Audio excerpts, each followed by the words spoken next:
زمین کی خرید و فروخت اور جعلی کاغذات والے معاملے کی مجھے کوئی خبر نہیں ہے، وہ مضبوط لہجے میں بولا۔ باقی میں نے 8 فروری والے دن میاں نذیر کو اس علاقے میں دیکھا تھا۔ وہ چودھری احسان کے ڈیرے کی طرف گیا تھا، اور جب یہاں آتا تھا تو چودھری احسان ایسے ڈیرے پر ہی ملتا تھا۔ میں تو یہی سمجھ رہا تھا وہ واپس لاہور چلا گیا ہوگا، مگر آپ بتا رہے ہیں کہ وہ 8-9 دن سے لاپتہ ہے۔ یہ میرے لیے حیرت کی بات ہے۔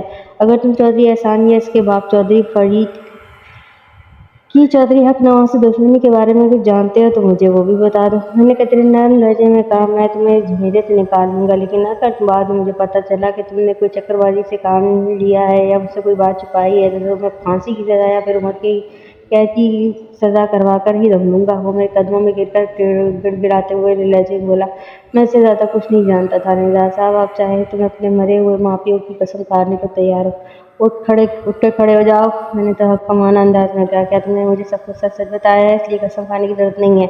میں نے اس کی تسلی کی خاطر کہا اور پوچھا، مجھے بتاؤ چوبڑا چودھری فرید احمد کیا اس بات سے واقف ہے تم چودھری احسان کے کہنے پر میاں نذیر سے فریب اور مکاری کا کھیل کھیل ہے؟ میرے خیال میں بڑے چودھری صاحب اس بارے میں کچھ نہیں جانتے۔ وہ گہری سنجیدگی سے بولا، باپ بیٹے میں زیادہ بنتی نہیں ہے۔ چودھری احسان اپنی پھپھی نادرہ کے بہت قریب ہے۔ نادرہ کی کوئی بات وہ ٹالتا نہیں ہے۔ پیجا کے اس طویل انٹرویو میں بالآخر مجھے ایک کام کی بات مل ہی گئی۔ نادرہ کا نام سامنے آتے ہی سب کچھ روز روشن کی طرح مجھ پر عیاں ہو گیا۔ نادرہ چودھری حق نواز اور اس کے بیوی بچوں سے شدید نفرت کرتی تھی۔ یہ ممکنات نہیں تھا کہ اس نے اپنے بھتیجے چودھری احسان کے ساتھ مل کر چودھری حق نواز کی طرف سے کے خلاف یہ گھناؤنی سازش تیار کی ہو تاکہ وہ قانون کی گرفت میں آ جائے اور باقی کی زمین اور جائیداد بھی متنازع ہو کر رہ جائے۔ میں نے پرویز اور فیجا کو سلطانی گواہ بنا کر اس کا بیان حلفی قلم بند کر لیا۔ پھر اس بیان کی روشنی میں پہلے چودھری احسان احمد اور اس کے بعد اس کی پھوپھی نادرہ کو گرفتار کر لیا۔ ان دونوں افراد کی گرفتاری کوئی آسان کام نہیں تھا، مگر میں بھی ٹھہرا ایک مشکل پسند۔ میں نے چودھری فرید احمد اور چودھری علی نواز کی دھمکیوں کو اپنے جوتے کی نوک پر مارتے ہوئے ان دونوں پھوپھی بھتیجے کو تفتیش کے کٹہرے میں لا کر کھڑا کر دیا۔ بعد میں ان کی زبانوں سے سچ اگلوا ہی لیا۔ حیرت کی بات یہ ہے کہ چودھری فرید اپنے بیٹے اور چودھری علی نواز اپنی بیوی کی اس خفیہ جوائنٹ وینچر سے قطعی ناواقف تھے۔ میری کامیابی پر 2 افراد سب سے زیادہ خوش تھے۔ نمبر 1 چودھری حق نواز، کیونکہ میں نے اس سازش کو بے نقاب کر کے اسے ذلیل اور رسوا ہونے سے بچا لیا تھا۔ نمبر 2 میاں نذیر۔ جی ہاں، میاں نذیر کو چودھری احسان نے چارے والے گودام میں قید کر رکھا تھا۔ پروگرام کے مطابق چودھری حق نواز کی گرفتاری کے بعد میاں نذیر کو قتل کر کے قلعہ دیدار سے ان کے علاقے میں پھینکوایا جانا تھا۔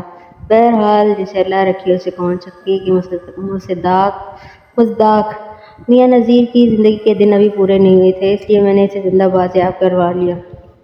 ہاں، ایک تیسرا انسان بھی میری کامیابی پر بے حد خوش اور میرا شکر گزار تھا۔ وہ تھی میاں نذیر کی بیوی نرگس۔ میں میاں نذیر کو اپنے ساتھ لاہور لے کر گیا کیونکہ وہاں کی قانونی کارروائی باقی تھی۔ اس موقع پر میاں نذیر ضد کر کے مجھے اپنے گھر لے گیا۔ میاں صاحب خود کو بہت عقل مند انسان سمجھتے تھے۔ باہمی گفتگو کے دوران نرگس نے معنی خیز انداز میں کہا، لیکن آج سے میں نے ان کا ایک نیا نام رکھ دیا ہے۔ ہم دونوں نے چونک کر نرگس کی طرف دیکھا۔ میں تو خاموش رہا، مگر میاں نذیر پوچھے بنا نہ رہ سکا، وہ کیا؟ عقل بند، وہ زیر لب مسکراتے ہوئے بولی۔ عقل بند؟ میں نے چٹکارا لیتے ہوئے دہرایا۔ بھائی بہت اعلیٰ، یہ کیا بات ہوئی؟ میاں نذیر جذبز ہوتے ہوئے بولا، بھلا یہ کس قسم کا نام ہے؟ اس نے سوالیہ نظر سے میری طرف دیکھا۔ جواباً میں نے اس سے کہا، میاں صاحب قسم سے میں تو اس بارے میں کچھ نہیں جانتا۔ میں نے شرارت بھرے انداز میں کہا، لیکن آپ نے پچھلے 1 سال میں پے در پے جو ان گنت حماقتیں فرمائی ہیں، اس کی روشنی میں بڑھاپے کی جوان اور خوبصورت ساتھی کا دیا یہ ٹائٹل آپ پر بہت پھب رہا ہے۔ میاں نذیر نے مجھے ایسے نظر سے دیکھا جیسے بعض زبانیں خاموش کہہ رہے ہو، روٹس یو ٹو۔ میں نے بھی اپنی گردن معنی خیز جنبش دینے پر اکتفا کیا۔ اگر آپ کو ہماری کہانی اچھی لگے please subscribe, share and like the story and share with your loved ones. جزاک اللہ خیر۔ اللہ حافظ۔